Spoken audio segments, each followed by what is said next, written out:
Here we go. Boston has entered the chat yet again. Travis Thomas here with George Balekji. You know, I was so fired up. The last Boston has entered the chat. Yeah. Coming in, I just jumped right into the game one. Didn't even introduce us. A good friend of mine was like, you didn't even say who you were. Can you name the good friend? Yes, our esteemed producer. Thank you. Brendan said, well, bro, you didn't even introduce you guys. I said, well, they know who we are. But Travis Thomas, George Balekji, and, of course, you, as we always say, get in here, get involved. It's Boston has entered the chat. That means all of us, 617-790-0928. You can email us, thechat@nesson.com. We have some emails to get to. Tweet us. We have some tweets to get to. So we have everything under the sun. How you doing, Poppy?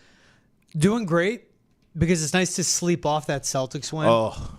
Mind a little more clear. Yeah. More appreciative of Jaylen Brown's late game execution. Yeah. But still a little more reflective of you stole that game back after the Pacers stole it. And you can win the series, but I need to see more. The Pacers choked that game is what they did. So we'll get you ready for game 2 against the Pacers tonight.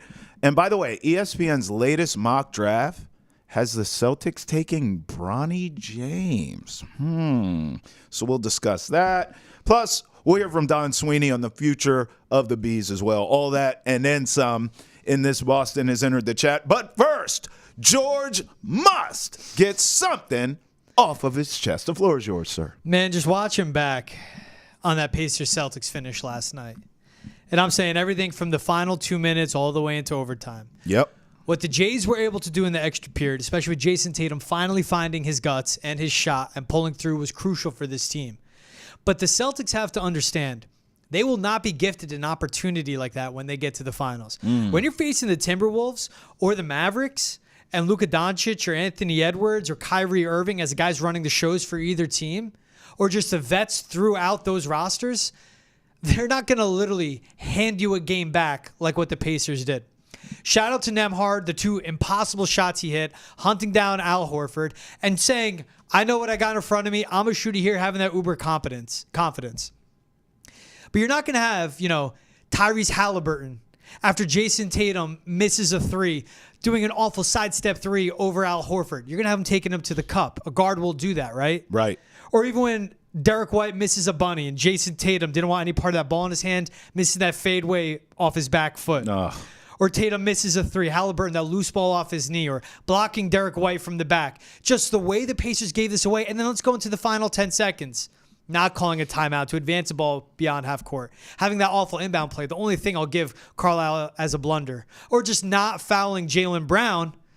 And I understand that by Siakam, but put your hands up. The point I'm making is that the Celtics got out, and a win-in is a win. It's really hard in the NBA. But this Pacers team is so inferior, especially when you compare them to the rest of the other 3 teams remaining in the Final Four for the NBA, that when you face someone coming out of the West, you can't give games away like this in Game 1. And you won't get lucky to get 6th, 7th, 8th, 9th chances like the Celtics got in Game 1. Well said as always, my friend. What say you? 617-790-0928. Also, please email us, thechat@nesson.com. You could tweet us as well. We'll get to that later in this fine program. Now, big picture-wise, where are you for the series after Game 1? Because coming into the series, I felt like this was going to go Celtics in 6. And I remember not so much your reaction because you actually saw the vision. You said Celtics in 5, but you at least understood my reasoning. Yeah. But a lot of people that I shared that same sentiment with was like, 6? It shouldn't take that to beat this Pacers team. And if you remember, my whole premise was the Celtics are due for one clunker. We know, where they just don't show up. They're mentally not into it. They don't shoot well, whatevs. Joe Mazzulla messes up, whatever it is, right? They'll lose that just on GP. But then I was giving credit to the Pacers coming into this series. I thought because of their style, their youthful exuberance, the up-tempo way in which they played. In fact, after Game 1, we played some sound here on the show, but a lot of the post-game that I heard later was, listen, those guys are fast. The Celtics were saying, we need to adjust to their tempo. I thought that coming in, that the Pacers would sort of impose their will in that way because I watched them do it to the Knicks. So I just felt like they were good enough to win one on their own accord. And then the Celtics were due a blunder. After game one, I don't feel any reason to change my prediction at all. I still feel as though this series is going to go 6 games. Now, at the same time, in the same breath, I could see how losing game one the way the Pacers did with the choke job could be so demoralizing, George, that it's hard to bounce back from that, especially a young team, especially on the road. But again, they are great at home. Their style in which they play is very Celtics-like, so I think that's a good matchup for the Pacers. I wouldn't be shocked if we go back to Indy and they win too, and even the series up, and then we're all – did you see your reaction? We all lose our minds, and the Celtics still remain in control and win the series. But this feels, especially after game one, if anything, I'm now more convinced that this series is going to be dicey. I really am. I think this is going 6, and they're going to all be competitive, and it's going to drive us absolutely crazy. You know, the Pacers wouldn't have been in the situation they were late in the game without Tyrese Halliburton with 2 buzzer beaters before the half and at the end of the third. That's right. And that third quarter, I mean, the one before the half was a prayer, pretty much a midcourt. The one before the end of the third quarter, right before, was just like a double pump 3 with someone in his face. Yeah. Miles Turner was going off as well, shooting from deep but taking over offensively. The thing with this Pacers team is they wouldn't be in that spot without hitting those shots. But that also shows just the naive, young confidence they have, where no shot's a bad shot. Right. So if the Celtics build up a 15, 20-point lead, where they take their foot off the gas, and it's the modern NBA now, that lead will disappear so quick because of what the Pacers bring offensively. Now, the lead will build back up because they can't defend. Mm-hmm. And that's what's going to make this a much closer series than a lot of people anticipated. But seeing everything that went right for the Pacers in game one. Right-ish. I had to think about it for a second, but right for them game one, Celtics with 15 turnovers. Yeah. Jason Tatum missing all those shots. Like Derek White missing a bunny, right? Mm-hmm. Even that Jaylen Brown 3 was an awful look. Like that's the shot you go with, but it fell. So credit to JB. Put himself in a situation to get fouled, which he was and wasn't called. I just think that was the game for the Pacers. Yeah. So that switch for me, I was on board with you. I said Celtics in 6 because I think the Pacers and Rick Carlisle could steal a game. But the Pacers and Rick Carlisle gave away a game. That was the game. I think it's Celtics in 5 Okay. now. It's tough to ever say any NBA series is going to be a sweep. Yeah. I don't care about the talent, the mismatches, whatever. It's still the NBA, Yeah. right? But I think in this one, that was the game for the Pacers. They win that. Chests are puffed up more confidence in everything they do. Maybe it wakes them up more to execute defensively and actually have a wherewithal of what they're doing there. But this deflates them. You're walking back to the locker room, heads down. You did everything right in your Pacers brand of basketball, and your confidence in Tyrese Halliburton goes down a little bit. Okay. With both of those bad turnovers, between him and Nembhard, 4 turnovers in the final minute of fourth quarter and overtime combined. But I'm talking like awful, awful, awful. And even the ghost of Drew Holiday's haunting Halliburton in his face. I'm just saying when your best player, who is Hallie and Pascal Siakam and Turner, that's your big 3. But when the guy that you put the ball in his hand so much, like he's just not showing the IQ and execution you need. Dude, the shot at the end of regulation by Halliburton, where you just needed a bucket, and he went straight line beyond the 3-point line, got to the wing, right in front of the Celtics bench, and then Jason Tatum just draped all over and put up you just need a shot. Go make some contact. Go to the free throw line. You need one. It's just the late game execution isn't there for the Pacers. And the Celtics showed they can execute late, but also it was given to them. It's just this Pacers team is so bad and so low IQ that's why I think it's Celtics in 5. Let me play devil's advocate here because I agree with you in that likely the Pacers could come out here for game 2 tonight and just be deflated. Likely, right? And we would all understand that. Again, going back to a young, inexperienced team, that's why that's more likely than not.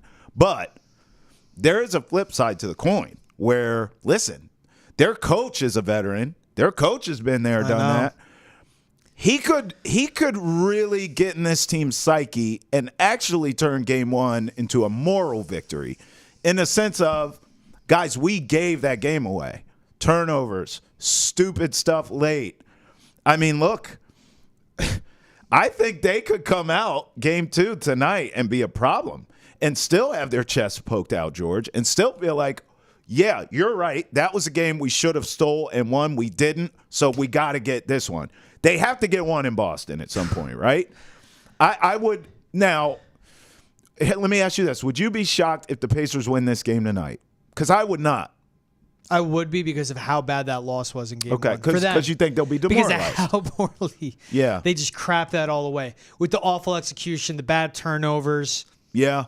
And it is like that was our game against a superiorly talented team. Sure.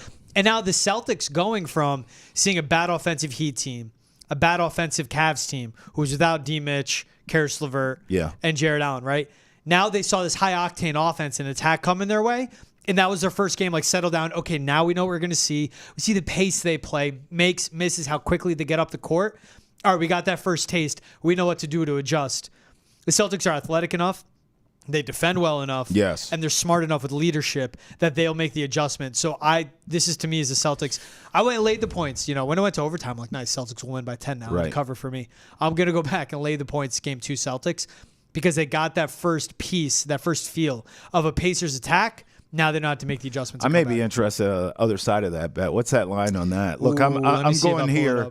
Why I say I wouldn't be shocked, George, is credit to Rick Carlisle for maybe taking the approach that I brought up. Maybe he says, listen, guys, we gave that game away. Stupid turnovers. We weren't great late game as we should have been. You saw him after that game take full responsibility. This is on me. That's what great coaches do. We know damn well it's Tyrese Halliburton's fault, okay? But Rick Carlisle. Good for Rick Carlisle. That's right. That's what great coaches do. So some of me thinks if they come out, they're ready to rock and roll, they're galvanized, and they do take the game 1 loss as a moral victory. We can do this if we clean up our act and get our you-know-what together. I would not be shocked with a Pacers game 2 win, but that's credit to Rick Carlisle, which I know and I've seen with thine eyes. Where I can't have credit and expectations is Tyrese Halliburton, who was absolutely atrocious down the stretch of that game. How does he bounce back? We don't know because we haven't seen him in this scenario yet. So this is how you build your resume as a young star. Let's see how he bounces back. If he bounces back in a big way, they could win game 2. I saw this happen against the Knicks. He had a game, he was terrible. He had like 6 points, a bunch of turnovers. So now we're seeing a pattern with this kid where he has games where it's not so great, but he did bounce back in that series, come back, and really finish the Knicks. So we'll see. I would not be shocked if the Pacers at least cover in game 2. What is that? What's that line on that? 8.5. I was hoping for like a 10. You wanted 11.5, yeah. right? That's what I thought. I thought we'd see double figures. I may take the points here.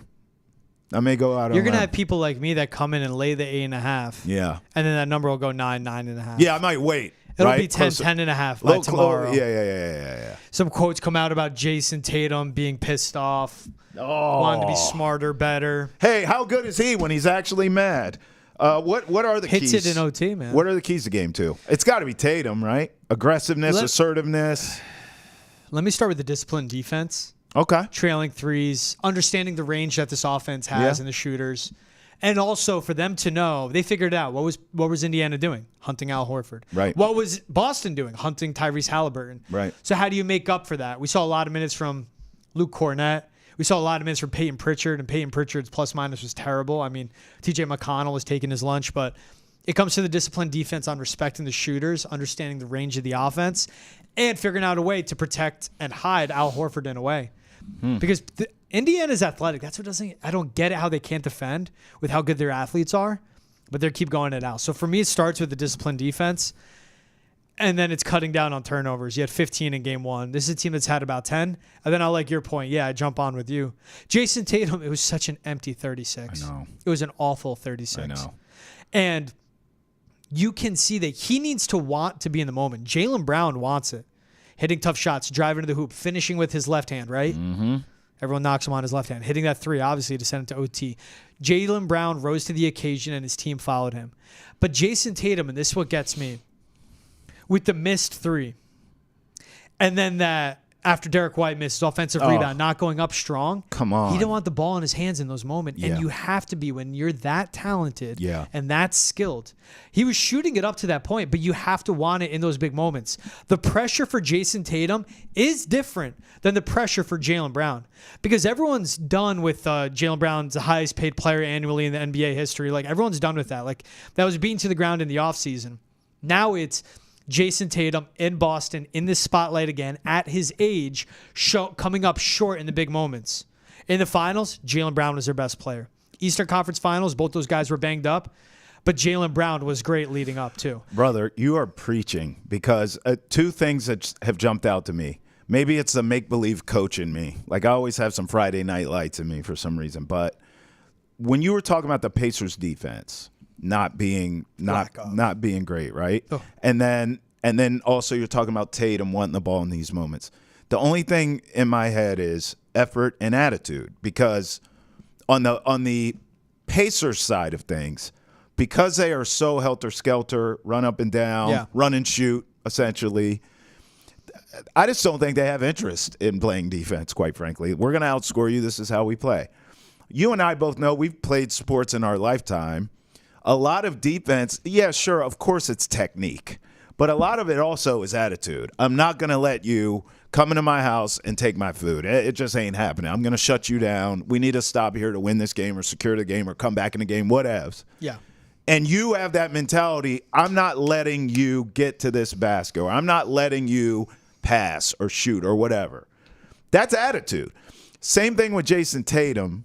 When you say, in those moments, in games tight late, he doesn't want the ball. That's attitude. Like, my thing is this. You can't have both. You can't be the best player, self-admittedly, on the team and the leader of the team. He takes all of that on. This is not these aren't Jason Tatum press conferences where he says, hey, I'm just part of the guys here. Don't put that on me. He takes it. He's like, yeah, like I'm the leader of our guys. Cool. We want that. But Own it. Late in the game. So, again, this is attitude stuff. It's just going to be interesting. I think, I agree with all your keys for Game 2, George.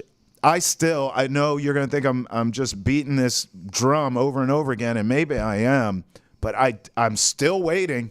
God, if I was holding my breath waiting for it, I'd have been passed out. I am waiting to see Joe Mazzulla give me something in a series.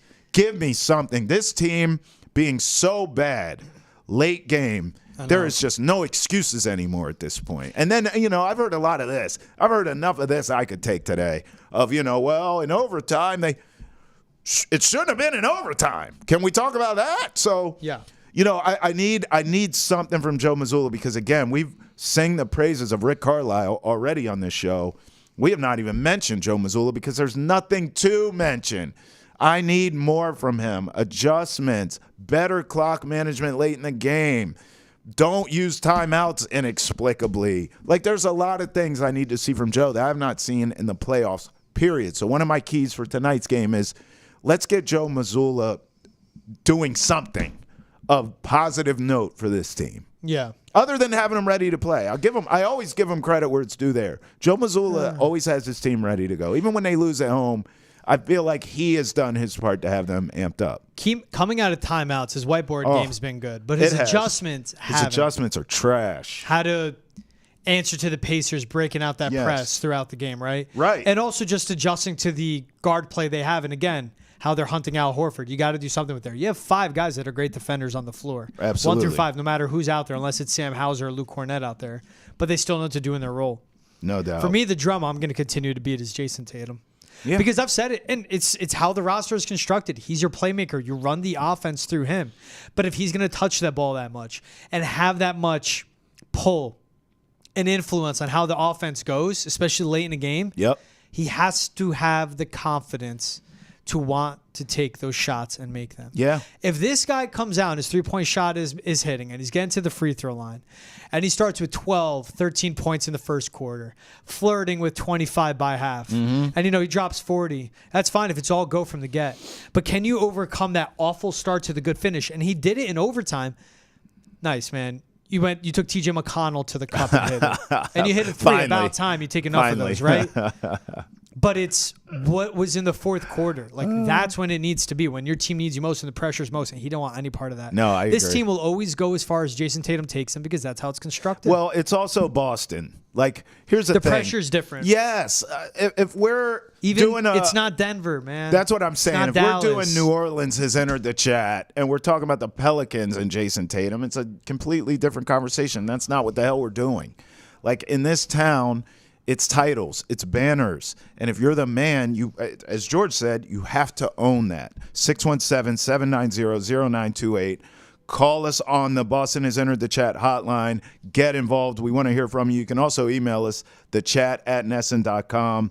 Let's get to some of those emails as well, and tweet us. We'll get to the tweets as well. But let's start with these emails here. So, George, I know that the email is your baby. I really feel like you've brought the email aspect to Boston has entered the chat, and the people have responded in kind, my friend. I like the email aspect because I love the voicemail too. It's Yes. great hearing from the fans. But email is throughout the day. People are at their work and their computer, and this is why I want to set it up of you're sitting down, you're bored, you're listening, you're watching the chat, and that's not why you're bored. You're bored because you're at work. I get it. That's right. But then you hear us talking, and you go, guys, I want to put in my opinion, my 2 cents here. That's what the email's for. The chat at nesson.com. We keep it anonymous if you want. Don't have to put your name in. And if you do, then you enter the chat. That's right. And awesome. You're joining it. This one's anonymous, though, that we got. All right. So it says the Celtics offense has not been fun to watch and feels so cluttered and without any flow. They should blow up their star core if they don't win it all against this Final Four. Wow. I think the blow it up aspect of this email, I think it's just too premature to go there. Well, the blow, now look at what the blow up would be, because you have Jaylen Brown, age 28 through 32 on the Supermax, and it looks like he's peaking. You just signed Drew Holiday to an extension. It would be Jason Tatum. Kristaps Porzingis will be an undrafted free Tatum. agent. Call Tatum it what is still it under is. control, and he'll be eligible for the Supermax Yeah, but if too. you're blowing it up, you're trading Jason Tatum. That's what you're doing. You could trade Jaylen Brown. I don't think so. Jason Tatum's a more skilled and talented player. Jaylen Brown's more athletic. And as we've seen from him mentally, he's the guy that wants to be the number one on the team and wants to be the best. I don't know if Tatum wants to be that. That's my point. I don't think he wants to be the dude. I think that's who you're moving. But regardless, I think that part's too premature. I think the flow part of this email is interesting. I want to dive in on that. That's on coaching, man, to me. So there you go, right? I mean, and the flow of their offense is pick up basketball. Like, am I wrong? It's literally run down, look for the matchup. They do look for the most beneficial matchup, and then they chuck threes. It's just what they do. That is the flow. That's the offense, and that ain't good. I'm not ready to blow this core up until I give them an actual coach. Because we saw this core with Ime Udoka. Right. And given Jason Tatum's legs weren't up there by the time they reached the finals. His wrist was injured. And that was a great Warriors team where Andrew Wiggins was the X factor and all that and swung on top of course, Steph. But what Ime Udoka had them on the precipice of, like they've gone to the Eastern Conference Finals. They broke through. They got to the finals. And then Ime Udoka blew it up himself. Right. But when you have them with the right coach that keeps them in check, that calls timeout, says, what the F are you guys doing? Literally calls a timeout to do that. That's deep. He had them ready. And if you were to have them with a coach you can trust in the NBA, if it was a Nick Nurse, right? A Rick Carlisle, who we're going up against. A Steve Kerr. Right. Right? Wow. So that's where that's fair. I'm on a dividing of like it's more than the coaching. You've built the roster. And what you've done for Joe Mazzulla too, where Sam Cassell's on his bench, right? They have Van Gundy as a senior consultant for the head coach. You have Brad Stevens, who I know is hands-off in his front office, but you have Brad Stevens there, where him and Wick Grossbeck have given Mazzulla every possible tool you need and then some to help him out. So my thing with blowing up this core, it's tough for me to say to do so. I would move on from a coach if it doesn't work out in this finals before I would move on from Jason Tatum and Jaylen Brown. Okay, you know what? I completely agree with that. That's a great point. That's very profound of you to say. If I'm going to blow everything up, I don't want to start at the foundation of the house. Yeah. Let me take out a couple windows first, see how it goes before I say, okay, you know what? This Bring whole the house. sledgehammer. Yeah, it needs we need demo day, HGTV style. Get me Chip Gaines on line one. Come in and bulldoze the whole damn thing. So I'm with you there. That's a fair point. Don't blow it up. Let's in a sense run it back, but change the head of the snake, if and you will. This is on a coach that needs to call out Jason Tatum, like either be the man or don't. Right. You I don't think play he's going like to do it. that, though. He won't. That's not. But and this what happens too. What is key for this core too is Jaylen Brown's going to start side-eyeing Jason Tatum like I'm better than you. Remember the quote? I want to. What did do he this. say after game one, bro? Jason finally woke up. I want to do this, right? I want these shots. I woke up. I've been here. I've been the best player in the playoffs. 3 out of his last 4 games, Jaylen Brown has been phenomenal. And it's how this team works, where he has that Game 5 dud against the Cavaliers, but the talent around him lifts him up, and that's fine. But when Jaylen Brown was great, even with Jason Tatum dropping 36 points, he almost blew this game away. Jeez. And fumbled it. So there's a lot that goes into this core. It's tough for me to move on from it, given what the coaching situation is right now. Now at least I know how George feels. I mean, George is just sick and tired of carrying me all the time on Boston has entered the chat. And he's like, oh, Travis finally decided to wake up and get to some fan tweets. So check this out. We tell you to call us, 617-790-0928. We tell you to email us, thechat@nesson.com. And we tell you to tweet us. Here it is. Maturing. This is from Celtics Unite. Maturing is realizing that the Celtics will never be able to please the media. And, of course, it's the Michael B. Jordan. I'm happy to be here, but really I'm dead on the inside. Yeah, it was Michael B. right after a bad break. Yeah, man. Lori Harvey. But the people are picking him up. Just collecting souls. The people are picking him up. They're like, Michael B., it's all right. You Creed, baby. You Creed, little boy. I never knew that someone that successful. I'm comfortable with myself. Michael B. Jordan, good looking dude. He's a human, bro. He hurts like we do. Right. Even they can be down. Yeah, we ain't, We ugly and broke. Yeah, we ugly and broke. I'm not going to speak on your behalf. I am. No, I'm broke as hell. But I'm saying, he looks good. He's got money. We ugly and broke, but we all feel the same. It's because of the expectations and what you hear from this team and how they carry themselves and what their coach says. It's either nut up or shut up in the playoffs. Sometimes you got to do the dirty ish, but no one wants to do that. After you beat the Cavs and the Heat, you did nothing. I'm sick of it. This Pacers team sucks. Right. They just beat a Knicks team that literally had 3 able-bodied players by the end of that series. Right. And he's going to say the same stuff. Do it in the finals, and then Joe Mazzulla, you can talk, right? Yeah. I think that's what it is for me with the media and with Boston. And we've seen it so many times. And it is tough, too, because we've seen Jaylen Brown and Jason Tatum grow up in front of us, right? Both these guys were young. Jaylen Brown, 28. Tatum, 26, 27. But been in the league after 1 year in college. Like, yeah, they're going to grow. And they in their roles, I mean, Jaylen Brown was a 3-and-D, 6-man off the bench to now the 1A or 1B on a championship contending team, the best team in the NBA. They've seen it a lot, and the microscope is bigger in Boston. New York, Boston, Philly, LA, the microscope's bigger. It's not Dallas, it's not Minnesota, it's not Atlanta. That's a fact. It's not Miami. Right. Right? That's a fact. All right, now obviously it's NBA playoff season, but it's also NBA playoff season and also NBA draft pre-draft season. So the mock drafts are flying here. ESPN did a mock draft and has the Celtics taking Bronny James in the second round, 54th overall. Don't hate it. I don't either. Look, It's 54th. It's not right. Yes. It's not first. Right. And I think Bronny did enough in the combine to at least show it's not just the last name. I think he's done enough to show I am a true NBA prospect. I am capable athletically of playing in this league. Obviously, he needs development, but we already knew that coming in. That's no shock. There's no breaking news to anyone.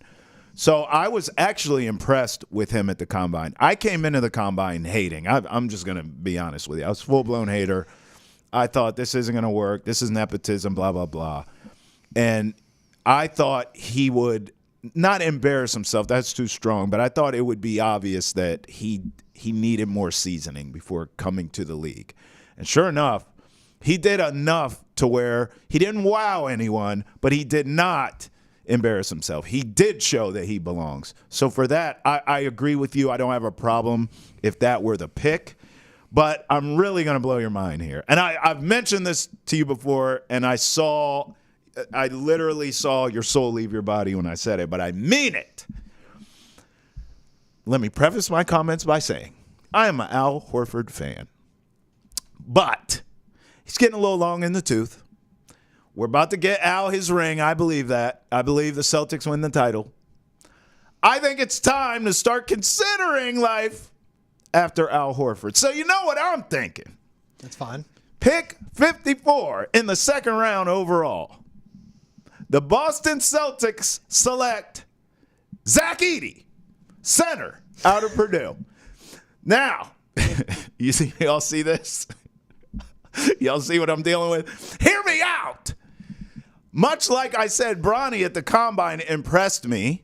Zach Edey, I saw at the Combine, slower than molasses. Who cares? I'll give you that. Who cares? He was hitting open threes. He's developing his three.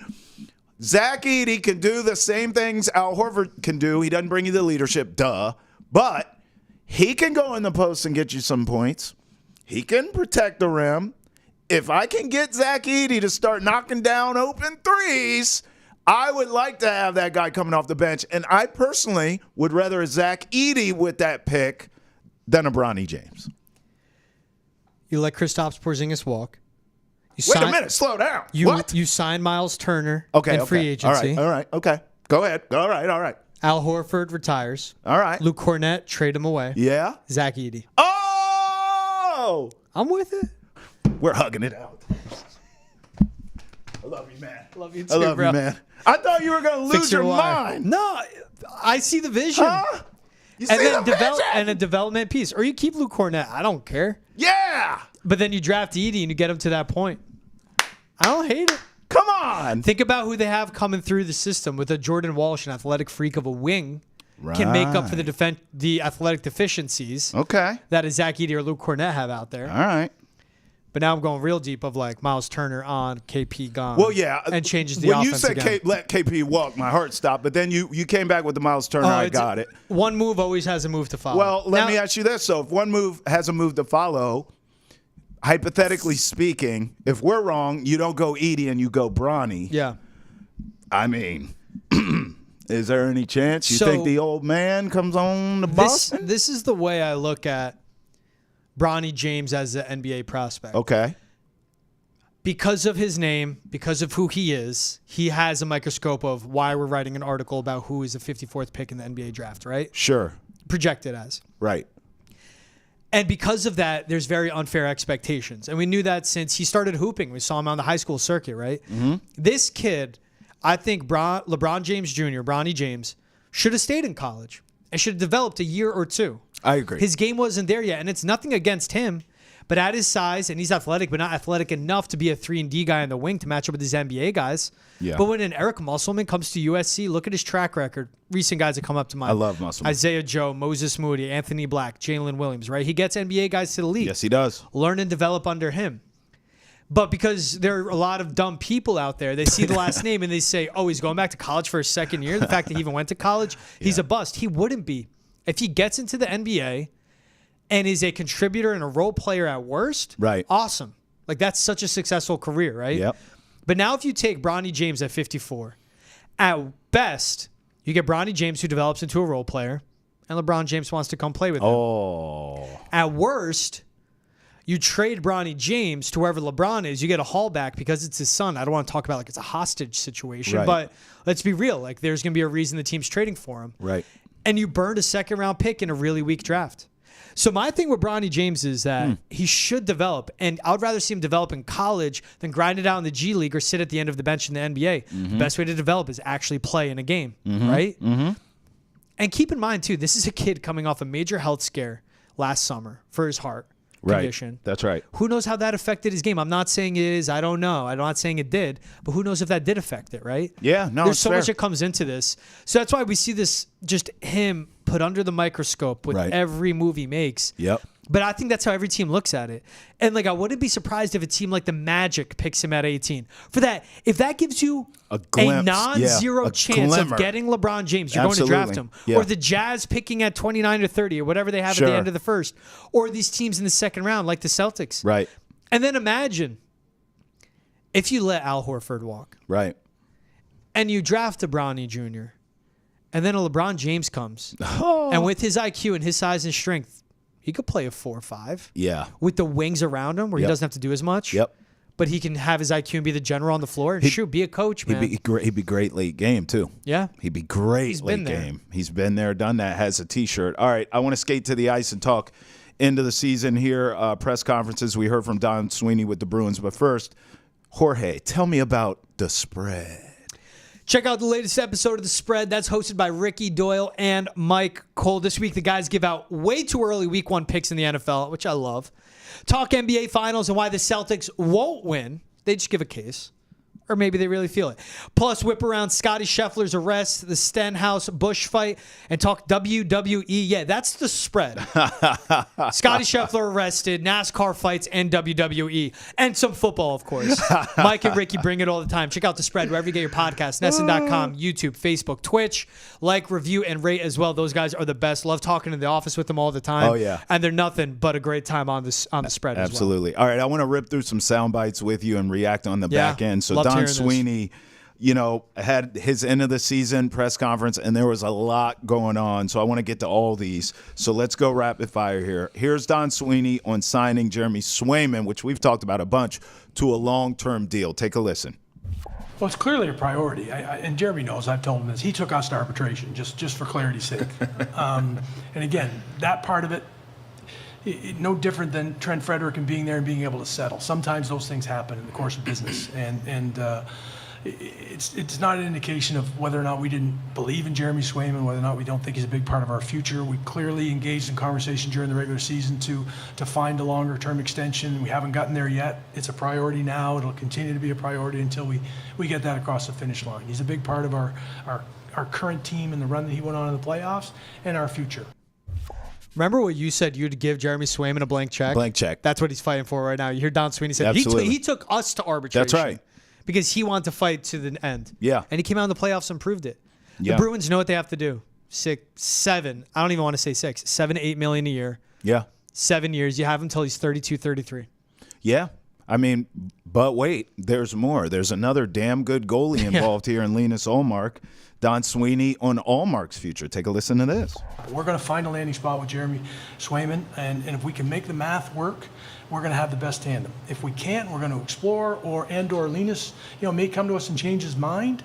That may occur as well. Right now, he's really happy. We were very happy to sign Linus, and in a perfect world, we would keep the tandem because I think it's damn good.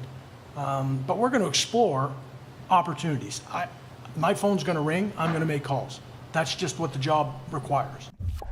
Well, I hope that it is a perfect world because I want to keep both of them. And you and I have talked about this where we just don't believe that that's going to happen due to the circumstances and the logistics of the whole thing of keeping both. But we saw that both obviously work, especially in the regular season. And then once you got to the postseason, you should ride the hot hand. That was Jeremy Swayman. So we understand that as well. But moving forward, boy, George, even just hearing that sound there, it doesn't feel like we're going to have the tandem moving forward. He said it with Linus may come to us and change his mind. Yeah. That screams pay cut to me. Like, you're not going to get $5 million a year. Right. Because if you both want to stay, they're not going to pour 10, 11, 12 million, 13 into that position. And then he said, once we come to an agreement with Jeremy's a priority in Swayman. Then they'll figure out Linus. Mm-hmm. And credit to Don Sweeney, man. He said a point-blank period. My phone will ring and I will take them. Teams will come calling. Because he understands higher than what it was at the trade deadline in the NHL regular season, more teams need a goalie right now. Right. And Linus, still young, 30 years old, is a great goaltender in the NHL and can be a goalie for an NHL team. Yes. So what he's saying is, and he knows what he's doing, teams come calling, I will pick up, I will listen. If we could get, they don't have a first-round pick, first, second, or third in this draft. They don't have a second-round pick in next year's draft. If you could get draft picks, if you could get a left-shot defenseman in return, and also, by the way, Trav, it relieves around $500 million in cap space for $5 million a year in cap space for this team. Yeah. He's saying to me that we're going to shop. The future's Jeremy. We'll see what we can do with Linus. And that's what I'm reading into on what he's saying there. That's what it sounds like to me. Because it makes sense. You found your goalie in the playoffs. If you trade Linus, you get more cap space and you can address what his team needs. Yeah, another more scoring. I mean, look, you said it. You don't know if you're really ever going to get fair market value for a guy like him, right? But at the end of the day, you need to get something. And so I'm with you on that. I don't think you're going to get the haul maybe that a lot of the fans would want and would prefer and would hope. But hey, something is better than nothing. So I think you do at least start to engage in some of those talks. Now, you and I have gone back and forth on Jake DeBrusk's future here with the Bruins. You have told me he's going to go get the bag, Travis. Prepare yourself, because I'm a DeBrusk fan. Yep. And I've said, look, I hope he takes a reasonable team-friendly deal. If they could get close to the bag he can get on the market, I hope that he stays. Well, Don Sweeney provided some insight on that situation. Negotiations are a two-way street.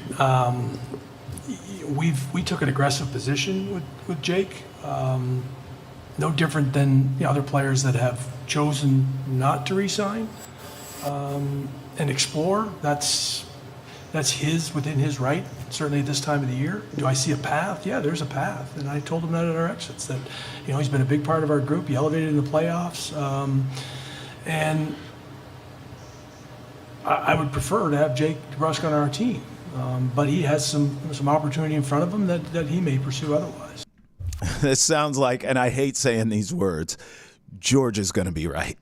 It sounds like the Bruins offered him a paycheck, but a hometown discount paycheck. Which And Jake DeBrusk, he said winning's his priority. He can go home to Edmonton, or he can get paid by a team like the Blackhawks or the Sharks or the Devils or the Red Wings that need that veteran, that Bruins culture in their dressing room. You're closer here.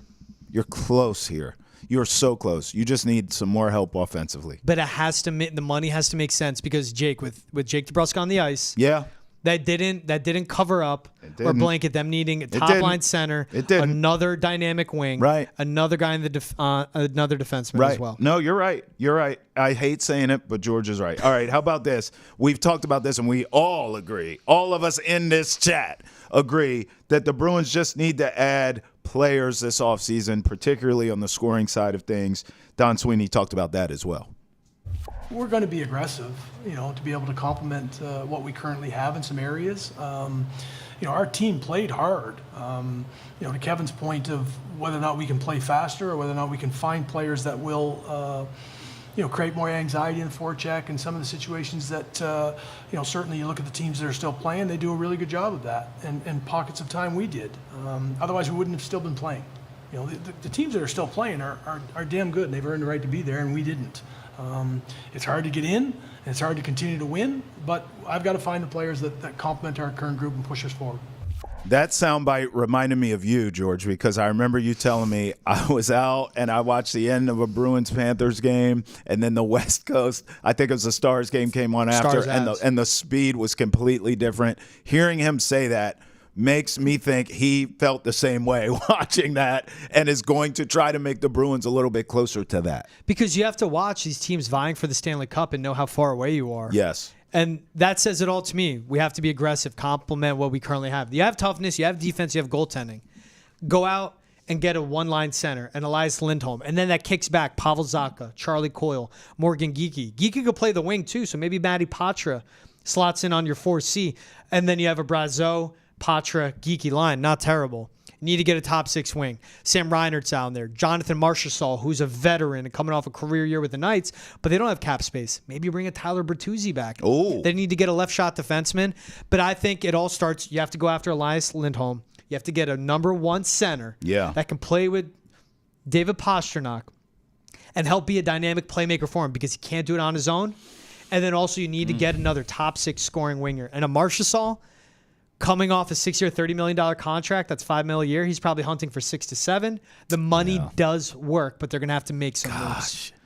Yeah, I mean, they need so much, and they don't have all the money in the world. They do have enough to make it work. $22.5 million. It just feels like you have no wiggle room to miss, right? Like the moves you do make must be impactful because you just don't have the wiggle room to miss. Sometimes we see teams with plenty of money, they can afford literally to miss. The Bruins can't do that. And Steven Stamkos, 34 years old. He's out there too. Gosh, yeah, and then he's that's old. older, and then that's a short term. I like Lindholm because of that, but Stamkos is out there. Right. Bertuzzi might get a discount. He bet on himself with the cap space. It didn't work. And hey, the Mason Larais, the Matty Patras, that gives you wiggle room because those guys are going to be big contributors if they can stay healthy. Hey, make sure you follow us on social media as well, YouTube, Facebook, TikTok, and more for all of our best content. For Travis Thomas, George Balekji, another Boston has entered the chat in the books. Till next time, see you then. Peace. Later.